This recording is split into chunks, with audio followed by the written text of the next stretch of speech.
लपेट के बिना किसी मायावी चक्र के देश और यूपी की 4 सबसे बड़ी खबरों को घेरने मैं राधिका राज लेकर आई हूं 4 का चक्रव्यूह। आज 4 के चक्रव्यूह में सबसे पहले बात करेंगे संसद के बाहर मचे उस सियासी बवाल की जो राम मंदिर केस को लेकर विपक्ष और सत्ता पक्ष के बीच गरमाया हुआ है। आखिर क्या कुछ हुआ संसद परिसर में और क्या इसके पीछे की पूरी राजनीतिक हलचल गहराई से समझाएंगे आपको।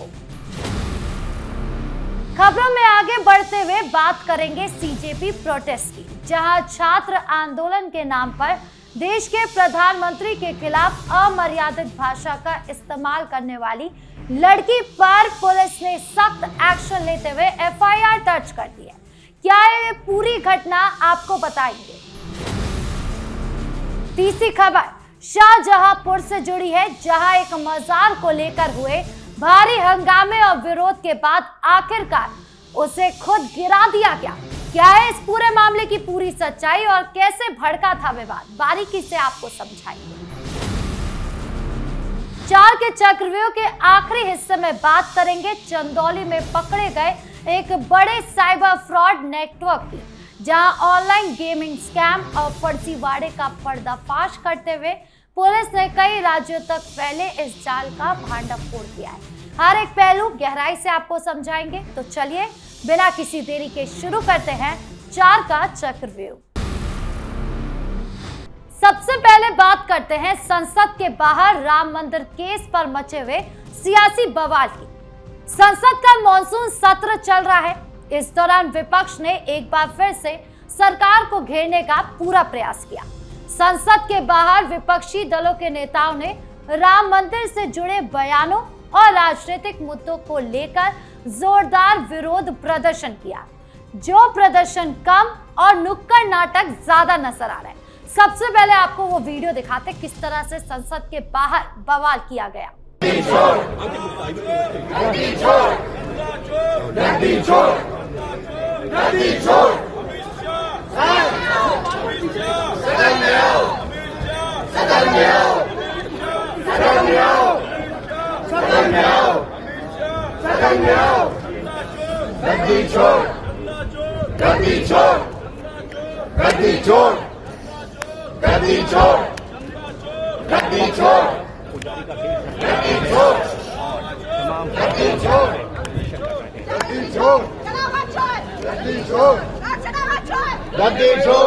भैया कितना दाम और लोगे?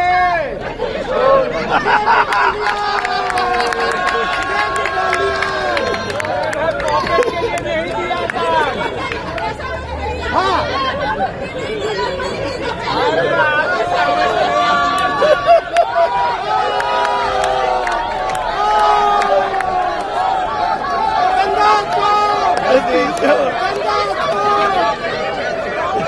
पप्पू यादव एक पुजारी का भेष धरे हुए हैं और देखिए यहाँ पर राहुल गांधी भी चंदा देने आ गए हैं और वहीं पर कुछ जो सांसद आ गए हैं, जिसमें देखिए राहुल गांधी भी यहाँ पर पप्पू यादव एक पुजारी का भेष करके और दान पार्टी में जो है चंदा डाला जा रहा है और सांसद उनको रोक रहे हैं कि और देखिए पप्पू यादव इस वक्त जो है वो जो दान पेटी है वो लेकर के खींच रहे हैं, ये दिखाने की कोशिश है। और जो बाकी सांसद है वो रोक रहे हैं कि ये कितना चोरी करोगे, कितना पैसा लोगे। संसद भवन परिसर में और यहाँ पर राहुल गांधी और पीछे से राहुल गांधी, प्रियंका गांधी, डिम्पल यादव समेत तमाम सांसद इस वक्त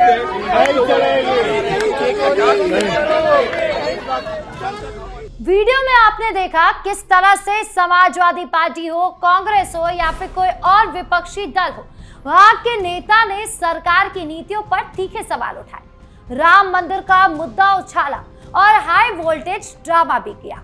विपक्ष का कहना है कि मुद्दों से ध्यान भटकाने के लिए ऐसे मुद्दों को हवा दी जाती है, जबकि सत्ता पक्ष ने विपक्ष के इन आरोपों को पूरी तरह से खारिज करते हुए पलटवार किया। सरकार का साफ कहना है कि देश विकास के रास्ते पर आगे बढ़ रहा है और रही बात राम मंदिर दान चोरी के मामले की, तो उसको लेकर लगातार जांच चल रही है। हम भी यही चाहते हैं कि एक एक दोषी को सजा मिल सके। इस तरीके से नुक्कड़ नाटक करके या हाई वोल्टेज ड्रामा करके कुछ भी हासिल नहीं होगा। यानी संसद के बाहर हुए इस हाई वोल्टेज ड्रामे के दौरान सुरक्षा बलों और मार्शलों को भी काफी मशक्कत करनी पड़ी ताकि प्रदर्शनकारी सांसद अपनी तय सीमा से आगे ना बढ़ सके। इस विरोध प्रदर्शन के बाद राजनीतिक गलियारों में चर्चाएं तेज हो गई हैं कि आने वाले दिनों में संसद के सत्र के दौरान ये मुद्दा सदन के अंदर भी भारी हंगामे की वजह बन सकता है, क्योंकि दोनों ही दल इस पर पीछे हटने को बिल्कुल भी तैयार नजर नहीं आ रहे हैं। अब बात करते हैं दूसरी बड़ी खबर की ओर, जो एक विरोध प्रदर्शन के दौरान देश के प्रधानमंत्री के खिलाफ की गई बेहद शर्मनाक और अमर्यादित टिप्पणी से जुड़ी हुई है।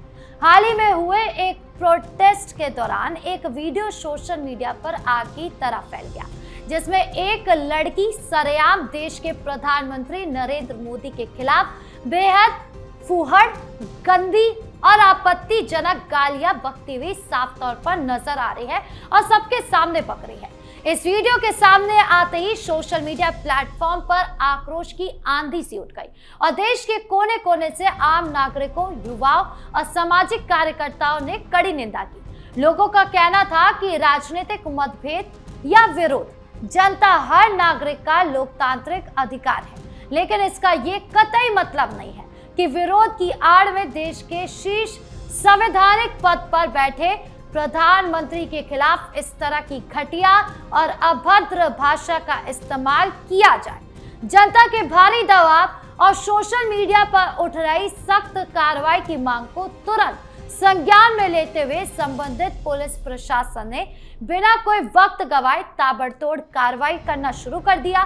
पुलिस ने वायरल वीडियो के आधार पर उस लड़की की पहचान की और उसके खिलाफ गंभीर धाराओं में एफआईआर दर्ज कर ली गई है। शुरुआती जांच में पुलिस ये खंगालने में जुटी हुई है कि क्या उस लड़की को किसी राजनीतिक फायदे या साजिश के तहत आगे किया गया था ताकि माहौल को खराब किया जा सके, क्योंकि हमने पिछले कई दिनों से छात्र आंदोलन के अंदर जिस तरीके से वीडियोस देखे जहां पर छोटी छोटी जो लड़कियां हैं जिन्हें सो कॉल्ड जेंजी कहा जा रहा है, वो एक एक करके पीएम मोदी को गाली दे रही हैं और इतनी गंदी गाली दे रही है कि आपको एक भी वीडियो प्ले करके नहीं दिखाया जा सकता है, जिसके बाद अब एक एक करके सब पर एक्शन लिया जा रहा है और अब इसको लेकर बुरी तरीके से वो सारी लड़कियां, वो सारे लोग, वो सारे संगठन फंस गए हैं जो पीएम मोदी को गाली देते हुए नजर आए थे।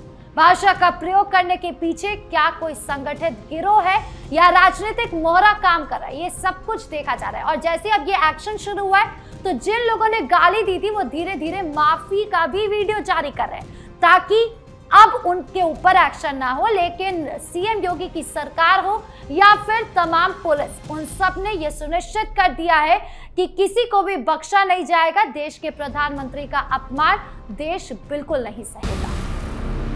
हमारी तीसरी खबर शाहजहांपुर जिले से आ रही है, जहां एक मजार को लेकर उठे जबरदस्त विवाद, भारी हंगामे और इसके बाद प्रशासनिक और स्थानीय स्तर पर लिए गए फैसलों ने पूरे इलाके में सनसनी फैला दी है। इस पूरे मामले की शुरुआत तब शुरू हुई जब शाहजहांपुर के एक इलाके में कथित तौर पर एक मजार के निर्माण का मामला सामने आया। स्थानीय हिंदू संगठनों और बजरंग दल या अन्य राष्ट्रवादी विचारधारा के लोगों को जब इस बात की भनक लगी कि ये मजार हाल ही में एक सपने के दावे या बिना वैध अनुमति के खड़ी की गई है, तो उन्होंने इस पर कड़ी आपत्ति जताई। लोगों का आरोप था कि इस तरह से रातों रात या चुपचाप सार्वजनिक या निजी जमीनों पर धार्मिक ढांचों का निर्माण कराना या करना कानून के नियमों का खुला उल्लंघन है और इससे इलाके का सांप्रदायिक सौहार्द बिगड़ सकता है। इस बात की जानकारी मिलते ही देखते बड़ी संख्या में लोग और संगठन के कार्यकर्ता मौके पर इकट्ठा हो गए और उन्होंने जोरदार हंगामा करना शुरू कर दिया, नारेबाजी की, विरोध प्रदर्शन शुरू किए, जिसके बाद कुछ ही पलों में वहां का माहौल पूरी तरीके से तनावपूर्ण हो गया। आपस में झगड़ा शुरू हो गया और किसी भी बड़ी अप्रिय घटना को टालने के लिए स्थानीय पुलिस को भी भारी पुलिस बल के साथ तुरंत मौके पर पहुंचना पड़ा। सुनिए क्या कुछ कह रही है पुलिस। ये ढकिया हमीद नगर के रहने वाले हैं धीरज पुत्र मनफून। इनका एक ये व्यक्तिगत जमीन है रोड के किनारे जहां हम लोग खड़े हैं। यहाँ पे पहले एक देवस्थान बना हुआ है उसी के बगल में एक चबूतरा इन्होंने 3-4 महीने पहले बनाया होगा। इनका कहना है कि कल रात में इनको एक स्वप्न आया कि जो तुम्हारे घर में अब तुम्हारे छोटे भाई की असमय मृत्यु हो गई और तुम्हारे बाबा की आंखें चली गई, ये सब जो चीज़ें हो रही हैं तुम्हारे साथ, इन सब का एक सॉल्यूशन है कि उस चबूतरे पे तुम पंचपीर बना दो। तो इन्होंने किसी से पूछे बिना किसी अनुमति के इस पे पंचपीर बना दिए थे। जब सुबह लोगों ने देखा तो देखने में जैसे ये मजार जैसा जो स्ट्रक्चर होता है उस तरह का था, तो इन्हें लोगों ने बताया कि यार ये तो गलत कर रहे हो तुम। परिस्थितियों को देखते हुए पुलिस और प्रशासन ने दोनों पक्षों से बातचीत की। जांच में सामने आया कि मजार के निर्माण की कोई वैध अनुमति नहीं थी। बढ़ते तनाव को देखते हुए प्रशासन के दबाव में विवादित ढांचे को खुद ही हटा लिया गया और भारी पुलिस बल की मौजूदगी में उसे गिरा दिया गया, जिससे स्थिति शांत तो हो गई, लेकिन फिर भी बवाल थोड़ा सा शुरू रहा।